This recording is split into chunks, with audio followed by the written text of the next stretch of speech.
Hello guys, this is Mr. Choco Guy in Japan and welcome again to another video. It's been a long time since I made my last video because I was really busy with my school graduation and like finding work and stuff like that. So right now, as you can see, this is my new room, my new life for new work. So this video, I'm going to talk about what to do after the language school, and I give you some tips for you to succeed basing on my experience and my friends' experience. Also, I'm going to talk about the law that has been passed by our own government, which is called Direct Hire Ban Law. So I'm going to talk about that a little bit in the end of the video. So let's begin. And please don't forget to follow my Instagram, Facebook. It's all Mr. Choco Guy in Japan. My Instagram account is SteveYukSquirt. I'll link it down below. So the first one to do is I like to point out that there's a lot of students who came from the Philippines who are nursing, and they have this program where a company in Japan sponsor them to come here study the Japanese language, and while they're doing that, the company is providing them work. So basically the company is using them and they're using the company as well, so things like that. So in most of that case, after the language school, which is probably 2 years or 1 year and a half, you are forced, depending on your contract, you need to study 2 more years of Senmongako. It's a vocational school for studying caregiving, and then you need to have a license for that. So it's like another 2 years, like 2 years language school, another 2 years of Senmongako, and another probably a year if you don't get lucky passing the licensure examination for caregiving. So I think they have that. And also about that caregiving visa, it hasn't still been passed, just to be clear. Up to now, they're still passing the law, or maybe up to this point that I'm upload a video, maybe it has been passed already.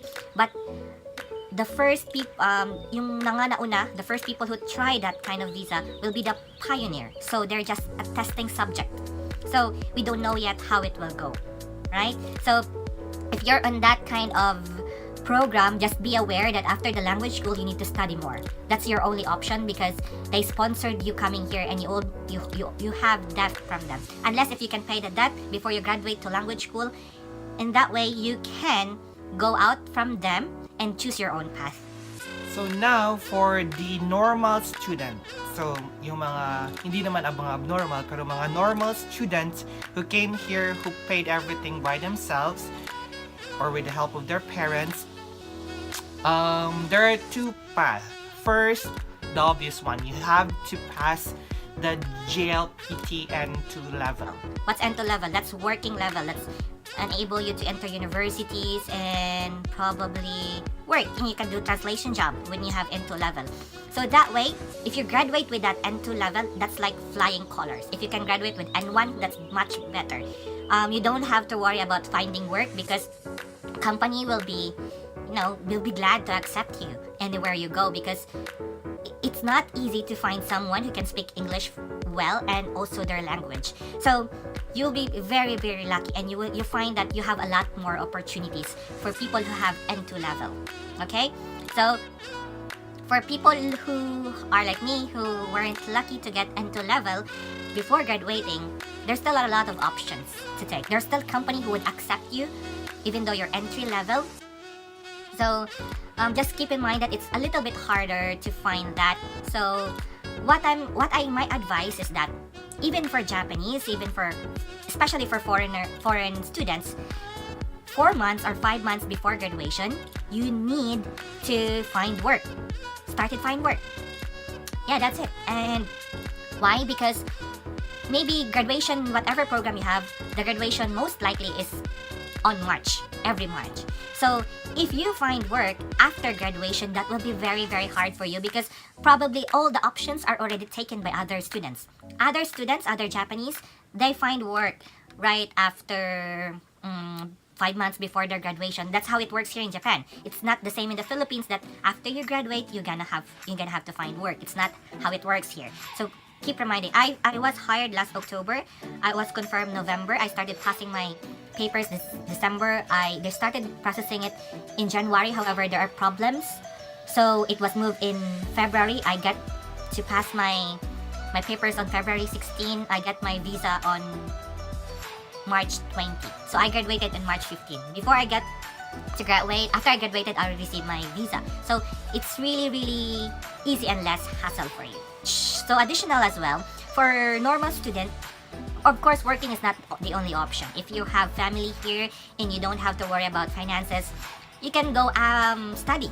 So the difference with the normal student and the caregiving program student, they only have one option. They have to take the caregiving, study caregiving for 2 years. While the normal student, they can study whatever they want, like arts, fashion design, whatever you wanted. You can work. You can study whatever you want. So no limit to that. Also, in that case as well, I also recommend preparing 5 months ahead, deciding what to do. So 5 months ahead before your graduation, because you probably realize before graduating, you need to have the school already. You already have that you need to take the exam for the school. You need to give them the papers, process it, because so work and school, whatever you choose, you need to prepare and decide at least 4 months ahead of time before your graduations. That's how it works here. So being spontaneous is not really an option, although you can if you get lucky. But if you're not, prepare. Nothing goes wrong with preparing. That's my advice.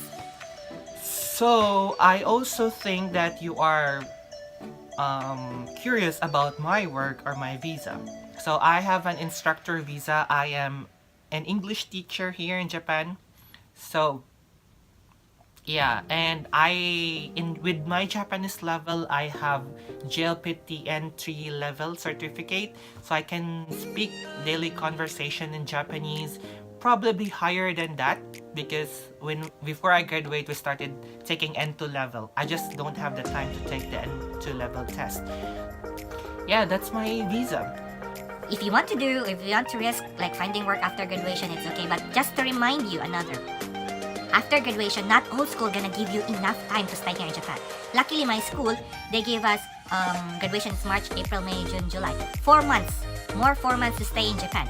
That means you can give you enough time to prepare to go to school, or if you want to go to university, or give you enough time to just go home to your own country, or it gives you enough time to travel around Japan. So if you want to make the best time you have, that's the remaining time you have. So 4 months, yeah, it sounds like a lot, but finding work around that time, around March and April, is gonna be hard because, as I said before, it's already been taken by you'll be having a lot of competition, and some companies are already closing. Some companies already started working because it's like the start. March and April is the start of the school year and working years here in Japan.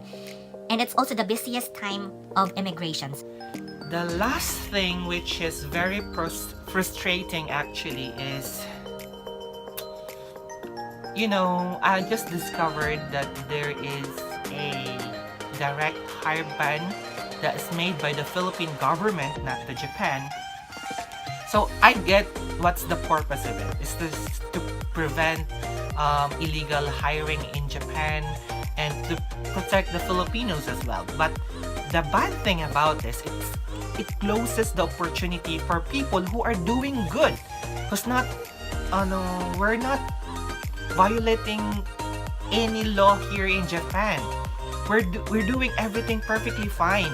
So, but it closes the opportunity for those people as well. Because why would you ban us to get hired? The reason why our family sent us here to study is that for us to find work afterwards. That hire ban prevents you from working here. You need to go back to the Philippines and get hired there.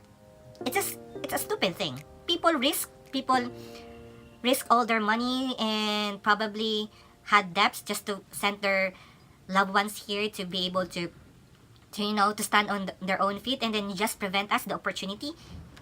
That's stressing me out. However, I don't have a problem with it because I'm already hired, but I'm worried for the new generation. Kasi just remember, even those caregiving visa, they studied 2 years, Japanese language, 2 years Sanmongako for caregiving, and then another year for passing the licensure examination, and then they find a company. However, turns out they cannot be hired because the government states they can. However, it's not really forced. Hindi naman siya forced. But the law exists. So, it only takes effect if you go back to the Philippines. If you go back to the Philippines and you want to go back here after your vacation, you cannot go back. It's a little bit stupid because it is to protect us from illegal hiring or to protect us or for doing for people who are violating the laws in Japan, things like that. But the thing is, it is very hard to find work here in Japan. It's very hard. Now you get past to that, you need to face the immigration. The immigration is very strict. Now, after all of this, like looking at our papers and kakunin tari to ka. So after doing all of that, the Japan immigration, the Japan government, this person is eligible to work in our country. This person is okay, doesn't violate any law, so I think he deserved the job. He deserved the opportunity to stay here. Now our government says no, just for a silly reason. You cannot get hired here because you're not married to Japanese. Because, what else? You're not Japanese by blood. So you're teaching Filipinos here to really do something fishy or do something illegal, like marrying someone who they don't love. Right? It's sad.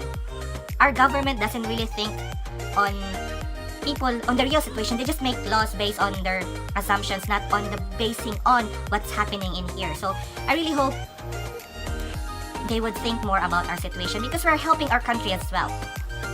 Also, in addition, I read about that law, and it states that you need, before the company can hire you, they have to have a company in the Philippines or an agency connected to them. Now, there's no problem to that. But the problem is, the agency in the Philippines, Mga corrupt. They're corrupt. They will, not all, but most, they will take advantage to that opportunity. They will take advantage to their own Filipino. So, ang nangyayari, the salary of those people who get hired in the Philippines and who works here, and the salary of those people who works here are not the same. Kasi babayaran pa nila eh. And for other companies here in Japan, why would I hire a Filipino that takes a lot of effort to get hired, that takes a lot of their money, where they can just hire other foreigners, right? That doesn't make sense. That takes away the opportunity and money from our country. Although, I understand that building a company in the Philippines and having an association with the agency in the Philippines makes more money in the Philippines. However, it also takes out the opportunity for people who want to invest in Filipinos. So, and also, if you get hired in the Philippines, you have limited choices. Ganito lang yung pwede mong trabahuin. Ganito lang yung pwede mong sweldo. Or most of that are not even in line with your degree or something like that. Yung mga trabaho na hindi mo mismong gustong gawin, yung mga mahihirap na trabaho. But if you find work here, those mahirap siya, but you can choose. You can choose what work, what salary, which company do you want to work. It's a good opportunity that has been taken from us.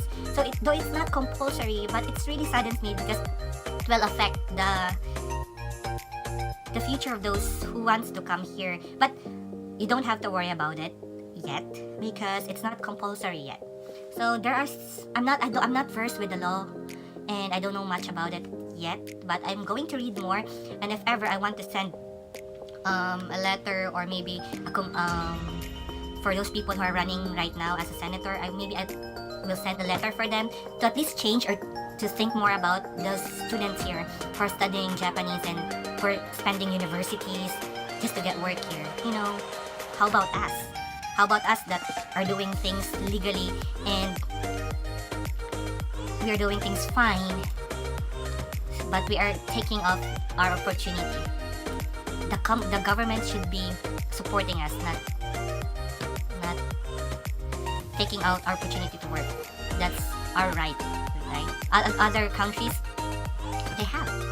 And even if you get hired, our government set a very high standard for a Filipino to get hired. It's okay. The standard, giving high standard is okay, but it's too much. The company in Japan cannot comply to that standard that our government had set if they want to hire a Filipino. Not even the American government. No, you know, the company, they don't even give that kind of standard to the American employees. How much more to a Filipino? Just, it's okay to protect. I know they're thinking, but it's too much. They need to know what's in the ground. Kasi nakaupo sila dun eh. I'd like to end this video right now. It's getting longer, but thank you for staying with me. I hope it doesn't, you know, napanghinaan ng loob to go here, but Japan is very nice. So please, please, please, thank you very much for watching, and I'll be happy for you to support your future.